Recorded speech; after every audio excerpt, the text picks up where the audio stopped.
as you'll soon find out, he says with a wink. Great! She takes off her pink cap and loosens the over-tight plaited ponytail Mummy did. Why can't Mummy leave her hair just flat and straight? Or cut it messy short so she looks even more like Daddy? Daddy looks over at the car park. Mummy might still be over there, and see you take that off. He takes her backpack off and puts the cap in it. At least don't lose it. He steps back onto the boat. All aboard then. He grips her hand and her shoulder as she comes on, even though she's never even nearly fallen off. The world then turns orange as he puts the life jacket over her head. She groans as he ties it tightly. Marinita, you want to sit on La Mari's nose later? Yes. Well then. She bustles down into the cabin, which Mummy says is much too small, but she's wrong. It's just perfect.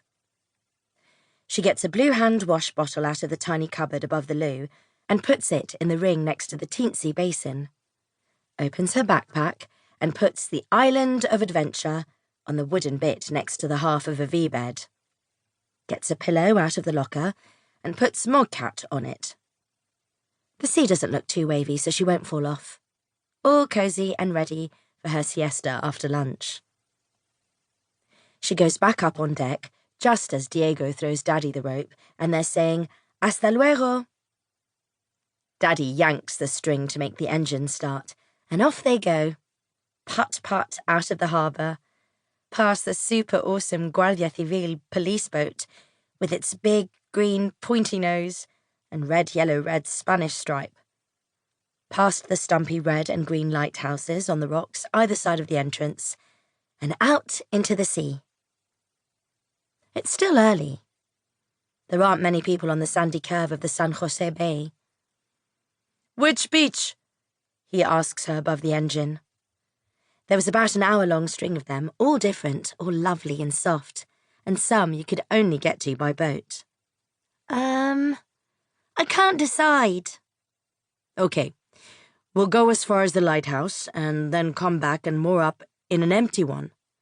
Estupendo, she yells, which sounds like stupid, but means fantastic. They were coming out of the bay now, round the rocky mountain. The water a deep, dark blue with a sparkly surface. He turns to her from the wheel, flicks his head towards the padded seat next to him to make her sit down. Ready? She sits down. Ready! The engine roars, and they yelp with delight as they go hurtling out towards Africa at full speed.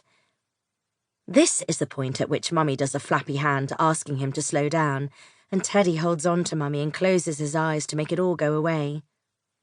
It was best to make trips with them slow, short, and with at least one boring eating and shopping stop to keep them happy. But Daddy is sometimes naughty about this. They come back towards the shore to start looking at the beaches. Daddy puts the music on. He laughs as the Aquamarina song about the dumb mermaid from the TV Stingray puppets blasts out. Oh no! How come that gets on there every year? I like it. He laughs and fast-forwards to the song the father sings to the daughter in the Wild Thornberries, which has also come back for yet another year. It's nice. It's soothing. And sort of about them. She folds her arms patiently as he sings along to it. Okay, I'll stop teasing, he says, and makes the machine jump to the next track, turning up the volume. The opening drums of S Club 7's You're My Number One fill the air. Yes! She's up and dancing to it, soon singing at the top of her voice. Dad joins in at the chorus with all the right words. He's heard it that many times at home. The song is about Daddy, La Mari, this hottest, lowest edge of Spain. Everything. I'm off to her nose, she says, getting up and starting to go round the side. He slows a bit and tells her to hang on to the rail. Course I am. She can feel his eyes on her as she sits down with her legs over the front of the boat.